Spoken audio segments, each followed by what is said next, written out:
Kita ke informasi lainnya pemirsa, Presiden Prabowo Subianto berencana menghapus utang jutaan pelaku UMKM, petani dan juga nelayan. Kebijakan ini bertujuan untuk meringankan beban para pelaku UMKM, nelayan dan juga petani yang terdampak krisis. Kementerian UMKM menyebutkan kebijakan ini nantinya akan diatur dalam peraturan Presiden tentang pemutihan utang hingga 6 juta pelaku UMKM, nelayan dan juga petani. Nantinya Perpres tersebut akan menghapus hak tagih oleh bank kepada peminjam yang utangnya dihapus bukukan. Tujuan utama dari inisiatif kebijakan ini adalah untuk meringankan beban para pelaku UMKM dan petani yang terdampak krisis dan mengentaskan kemiskinan. Meski demikian, rencana ini masih dalam proses kajian dan sinkronisasi hukum. Rencana ini sendiri pernah digaungkan Presiden ke-7 Joko Widodo lebih dari setahun yang lalu. Hal ini tertuang dalam Undang-Undang Nomor 4 Tahun 2023 tentang pengembangan dan penguatan sektor keuangan.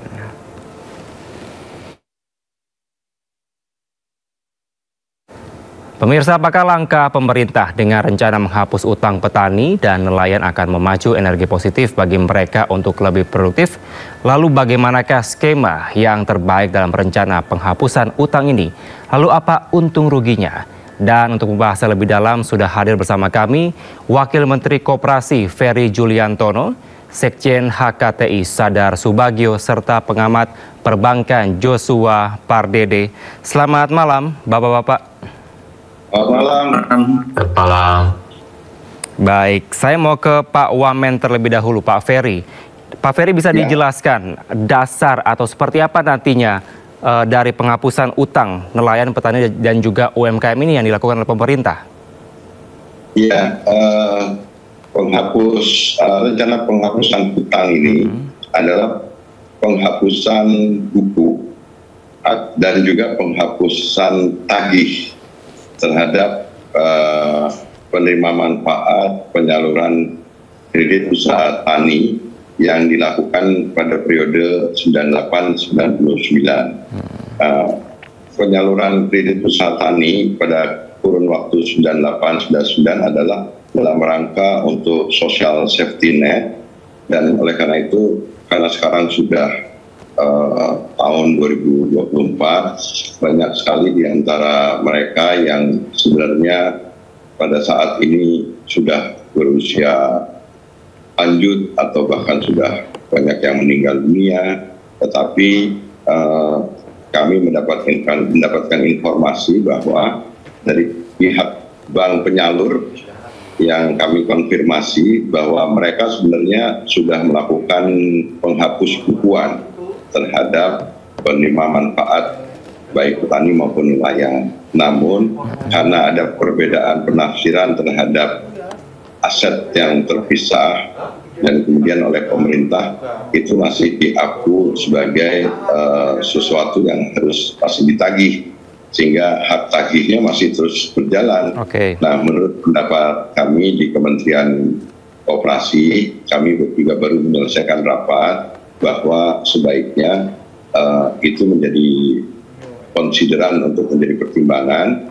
Kementerian Koperasi pada saat rapat pimpinan hari ini tadi sudah menyetujui untuk membuat surat kepada Presiden untuk menjadi pertimbangkan dihapus buku dan dihapus tagihkan kepada penerimaan manfaat tunggakan petani nelayan yang pada saat itu sebenarnya dalam rangka untuk social safety net gitu. Karena menurut pendapat kami nggak usah lagi utang yang sudah sekian puluh tahun itu menjadi beban dari petani dan nelayan. Alangkah baiknya kalau pemerintahan sekarang itu bisa melakukan kebijakan untuk ya semacam pengampunan umum yang meliputi penghapus bukuan dan penghapus tagihan kepada mereka, agar koperasi-koperasi atau UMKM itu bisa terbebaskan dari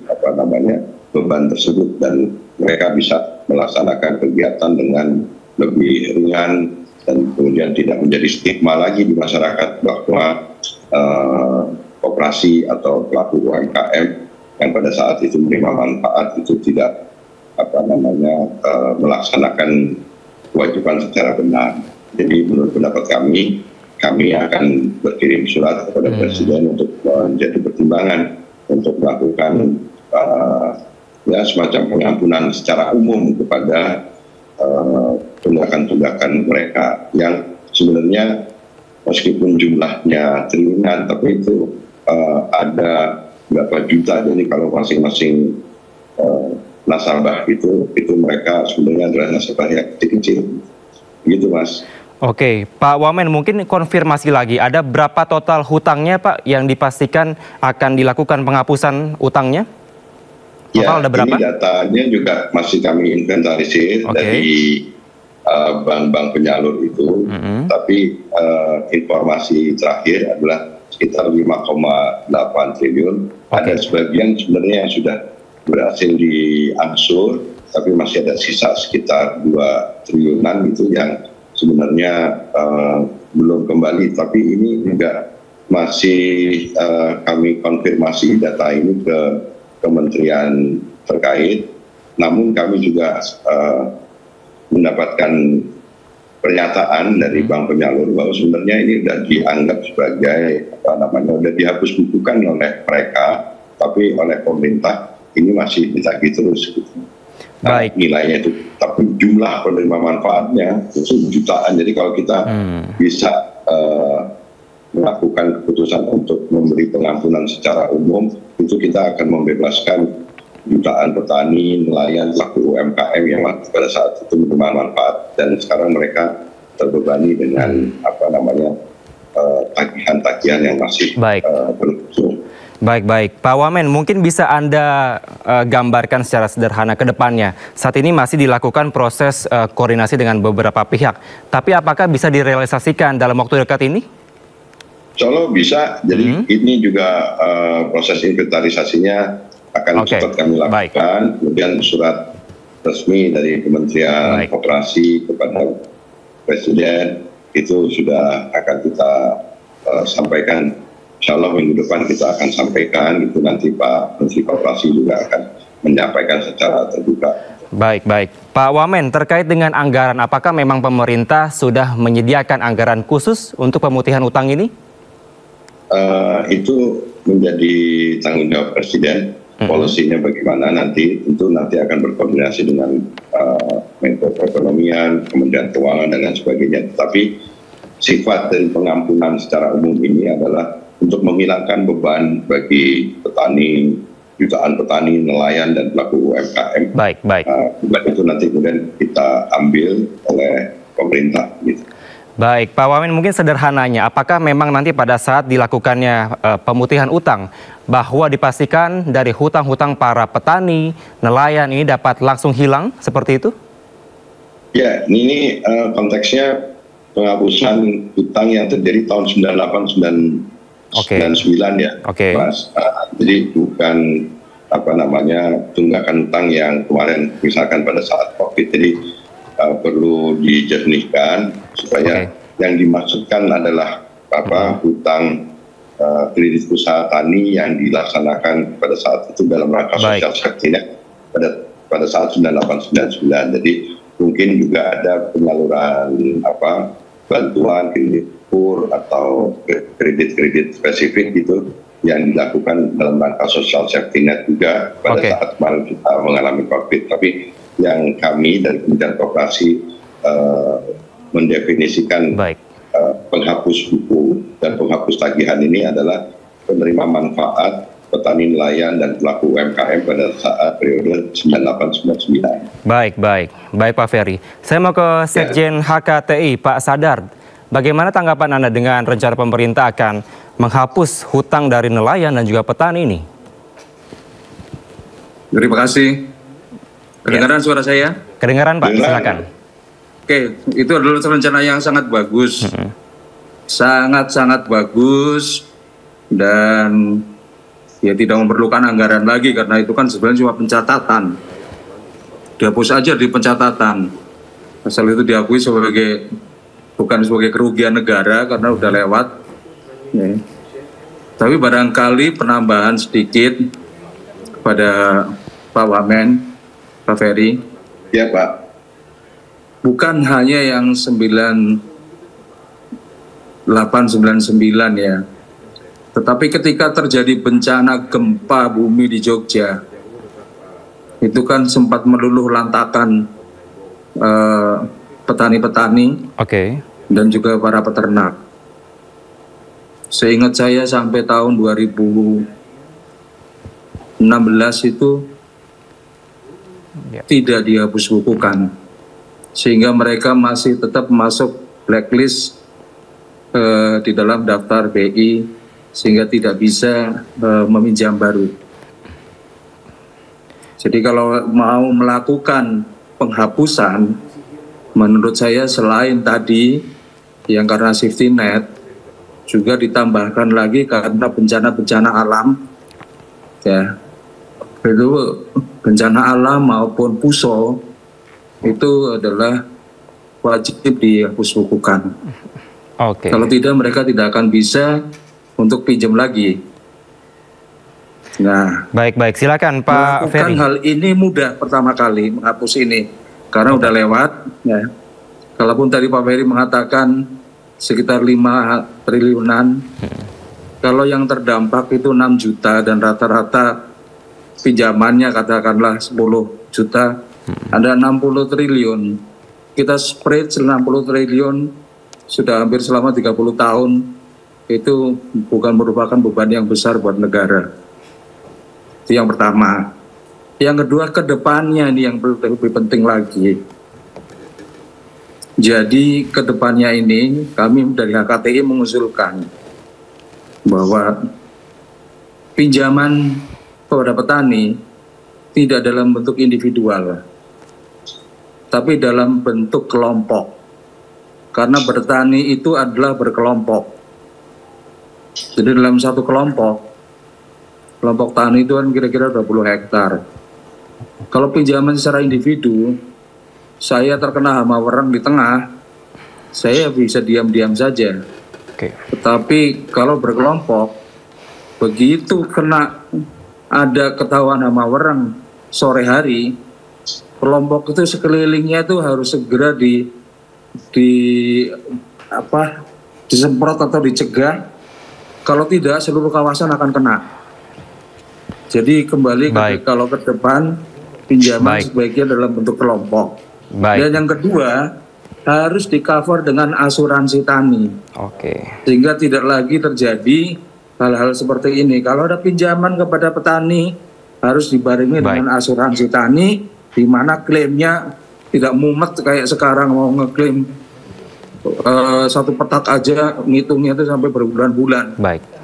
Terima kasih. Baik, saya mempersilakan kepada Pak Ferry untuk menanggapi. Tadi ada beberapa poin Pak, tidak hanya dari kredit usaha tani di tahun 9899, kemudian juga diharapkan bila terjadi gempa bumi seperti di Jogja disampaikan tadi, dan juga pinjaman tidak hanya dari individual tapi kelompok, dan juga ada asuransi tani. Silakan Pak Ferry. Ya, ideal sekali Pak Sadar sebenarnya kalau juga pengampunan umum itu terhadap tunggakan hutang itu bukan hanya dalam periode 9899 tapi juga yang mereka yang mengalami bencana dalam situasi misalkan kemarin COVID. Tapi kami berpendapat ya paling lama itu yang harus diampuni dulu, diberikan pengampunan, kemudian nanti yang kurun waktunya lebih dekat. Nah, saya setuju apa yang disampaikan oleh Pak Sadar bahwa ke depan memang pemberian kredit-kredit seperti ini kepada kelompok tani atau kelompok nelayan diberikan kepada koperasi-koperasi yang kemudian anggotanya itu juga bisa bertanggung jawab satu sama lain, saling mengontrol dan lain sebagainya. Dan mengenai soal asuransi, kami dari Kementerian Koperasi dalam rapat pimpinan kemarin dan hari ini juga ingin minta sebenarnya Jamkrindo untuk kembali di dalam koordinasi Kementerian Koperasi, karena Jamkrindo sebagai lembaga penjamin ini diperlukan sekali untuk menjamin pembiayaan yang diperlukan oleh koperasi dan juga usaha kecil menengah gitu. Baik, berarti dapat dipastikan ya Pak, dari pemerintah akan mengakomodasi apa yang disampaikan dari Sekjen HKTI tadi Pak? Ya, saya rasa itu masukan yang baik sekali. Baik. Dan yang tadi terutama yang untuk ke depan soal jaminan itu, penjamin atau asuransi itu, menurut saya ya memang kita dari Kementerian Koperasi juga sudah berpendapat bahwa dalam hal ini Jampindo yang notabene secara historis dulu dimiliki oleh Kementerian Koperasi itu akan kembali menjadi koordinasi di bawah tanggung jawab Kementerian Koperasi dan rangka untuk memberikan jaminan pembiayaan bagi koperasi yang anggotanya bisa petani, nelayan, peternak, pekebun, dan yang lain-lainnya. Gitu. Baik Pak Ferry, saya mau ke Pak Joshua. Kalau dari kacamata perbankan, seperti apa melihat dari langkah pemerintah ini akan menghapuskan hutang dari nelayan dan juga petani? Ya, kami dari perbankan merespon positif ya rencana pemerintah terkait dengan penghapus bukuan kredit usaha tani yang diberikan pemerintah pada tahun 98-99 tersebut.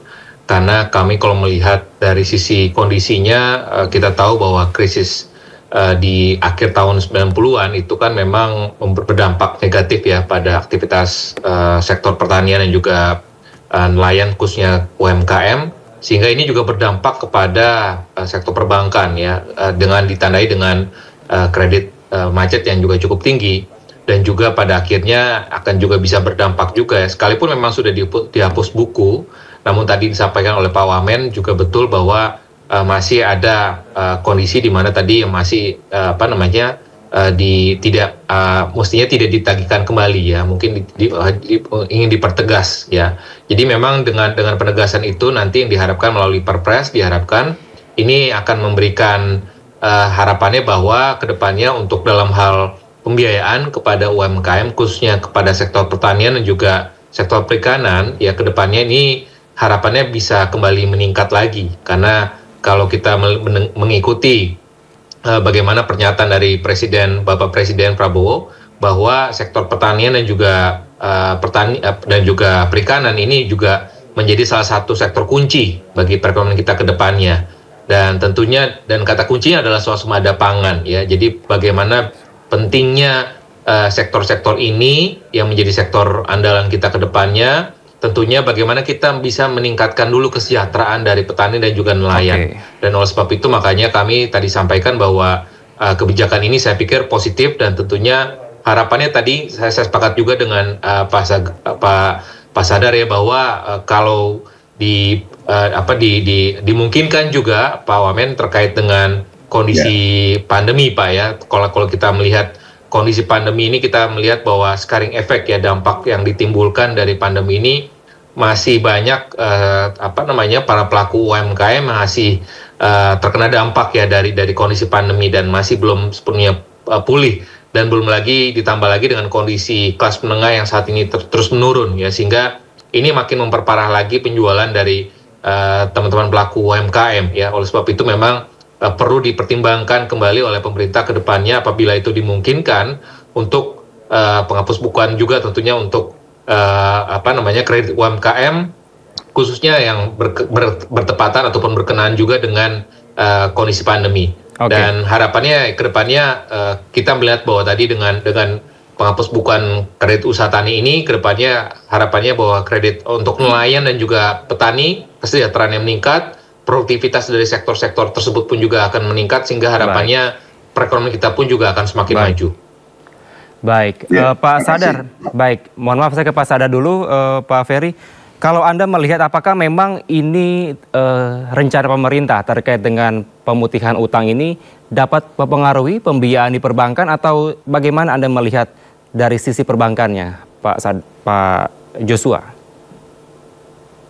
Ya, tentu dengan penghapus bukuan dan juga pemutihan utang itu tentu appetite perbankan pun juga akan semakin membaik ya, karena tadi kondisinya karena pada akhirnya kalau kita data debitur ya dari perbankan ini tentunya akan mengacu kepada SLIK ya, SLIK di OJK, karena pada akhirnya kalau sekalipun memang sudah direstrukturisasi, namun biasanya itu masih akan tercermin ya, ataupun masih terrekodnya itu dia masih akan merah ya, artinya dia akan sulit untuk mendapatkan pembiayaan untuk misalkan jikalau para pelaku usaha UMKM tersebut ingin meminjam kembali ke depannya. Namun dengan penghapus bukuan tersebut ataupun pemutihan utang tersebut, artinya ini kembali nol. Artinya historical sebelumnya ini dia akan dihilangkan. Artinya ya perbankan pun juga akan melihatnya, akan mengakses risiko kreditnya dari nol lagi gitu ya. Artinya tidak ada kondisi yang historical sebelumnya yang pernah macet itu tidak dipertimbangkan lagi ya. Jadi harapannya bahwa dari sisi pertumbuhan kredit pun juga diharapkan akan semakin meningkat lagi sejalan dengan risiko kredit yang tadi asesmennya tidak lagi didasarkan pada kondisi yang pernah macet sebelumnya. Baik Pak Joshua, mungkin singkat saja. Tadi Anda sempat menyatakan bahwa ada krisis 98 dan juga COVID-19. Sampai dengan saat ini kondisinya di sisi perbankan masih terpengaruhkah sampai sekarang? Ya, kalau kita bicara berkaitan dengan dampak dari COVID-19, ini masih terindikasi dampaknya ya. Kalau kita bicara risiko kredit ataupun NPL untuk segmen UMKM itu masih berkisar 4%-an. Sementara itu kalau kita bicara segmen korporasi ataupun konsumen itu masih relatif lebih rendah ya. Artinya memang masih ada stagnansi dalam hal penyaluran kredit UMKM. Ya, kalau kita bicara ada beberapa bank BUMN yang bahkan pertumbuhan kredit korporasinya di kuartal kedua kemarin bahkan tumbuhnya double digit, bahkan sampai dengan 30%. Ya, artinya appetite dari bank BUMN tersebut kepada segmen korporasi itu lebih tinggi dibandingkan UMKM. Jadi makanya artinya dan juga ini menjadi salah satu hal yang juga investor melihat ya, bahwa di awal tahun pun juga sempat saham-saham perbankan BUMN pun juga di sini sempat investor asing keluar ya, karena portfolio UMKM-nya relatif memburuk ya, karena tadi risiko kredit terhadap segmen UMKM-nya pun juga terus meningkat. Baik. Saya mau ke Pak Sadar. Pak Sadar, kalau dari kacamata HKTI, apakah ada mekanisme sendiri yang sekiranya menurut HKTI ini yang paling tepat untuk bisa mekanisme pemutihan utang ataupun juga bagi nelayan dan petani? Pak Sadar. Melalui kelompok, Pak. Oh, baik. Ya, jadi utang atau pinjaman jangan diberikan langsung kepada individu, tetapi kepada kelompok. Karena bertani khususnya itu adalah berkelompok dalam satu kawasan. Maka kalau ada pemberian kredit, sebaiknya diberikan ke dalam kelompok, sehingga kelompok akan bertanggung jawab dan saling mengingatkan. Itu yang pertama. Tapi yang kedua juga, ya kita perbaiki yang lalu-lalu lah. Banyak juga moral hazard dari yang lalu-lalu. Itu yang harus kita cegah. Ngomongnya pinjamannya untuk pertanian, tidak dipakai untuk bertani, ya karena bukan berkelompok, nggak ada yang ngawasi. Baik. Ya, jadi kalau ke depan, yang ini sih wajib dilakukan. Jadi itu satu langkah dari Presiden Prabowo yang sangat brilian, kan ya. Dan juga ini tentunya Pak Ferry ini yang akan melaksanakan dengan sangat cepat. Baik. Tetapi kedepannya ini lebih ini lagi. Bagaimana kedepannya ini? Berikanlah kemudahan kredit kepada setiap kelompok yang mau mengusahakan pangan. Baik. Jadi siapapun juga yang mau mengusahakan pangan. Baik, Mas Jangan Sadar. dipersulit. Berikanlah kredit tanpa agunan, bayar setelah panen. Itu adalah harapan kami dari HKTI. Ya, kami sudah mendapatkan poin Anda, Pak Sadar, bahwa memang kredit petani ini harusnya per kelompok, bukan per individu, supaya proses pengawasannya juga dapat dilakukan secara ketat. Bagaimana Pak Ferry menanggapinya terkait dengan pengawasan ini? Karena memang agar pinjaman tadi tidak disalahgunakan, seperti yang disampaikan Pak Sadar tadi, Pak Ferry. Ya, setuju Pak. Pak Sadar, ke depan memang harus diberikan kepada kelompok dan kemudian juga koperasi tentunya dalam hal ini ya. Nah, pada saat periode 98-99 ya, sebenarnya pemberian pengucuran kredit usaha tani itu sebagian uangnya yang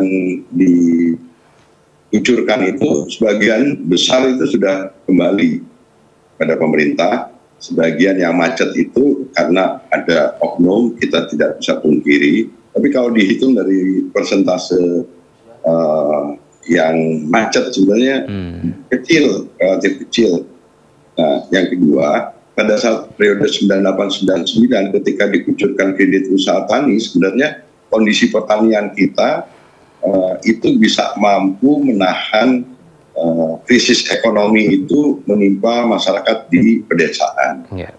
Pada saat itu justru kekuatan pangan kita, Pak Sadar kalau masih ingat, itu justru bisa menjadi penopang atau menjadi benteng dari efek dari krisis ekonomi 98. Sehingga sebenarnya menurut pendapat kami dari Kementerian Koperasi, sejalan dengan keinginan Presiden untuk membangun kemandirian pangan, apalagi juga ada program khusus dari Presiden tentang program makan bergizi, penyaluran kredit-kredit kepada koperasi usaha kecil itu harus terus digulirkan. Nah, supaya tidak membebani baik dari sisi penyaluran maupun dari sisi koperasi yang anggotanya petani, nelayan, peternak, kebun dan nelayan itu dan yang lain-lainnya lah, itu memang harus diselesaikan masalah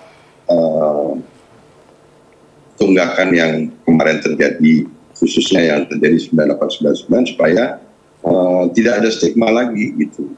Dan koperasi sebagai brand usaha bisa jadi penerima manfaat lagi dan bahkan bisa ikut menyalurkan program-program yang sekarang sedang diakselerasi oleh pemerintahan Pak Prabowo untuk kemandirian pangan dan untuk program khusus seperti program makan bergizi. Justru sekarang koperasi apalagi sebagai badan usaha yang menjadi coko guru perekonomian nasional ini justru harus dilibatkan untuk program makan bergizi, misalkan selain tujuannya adalah untuk menurunkan angka stunting, tapi juga adalah untuk sekaligus menggerakkan roda ekonomi masyarakat, khususnya masyarakat di pedesaan.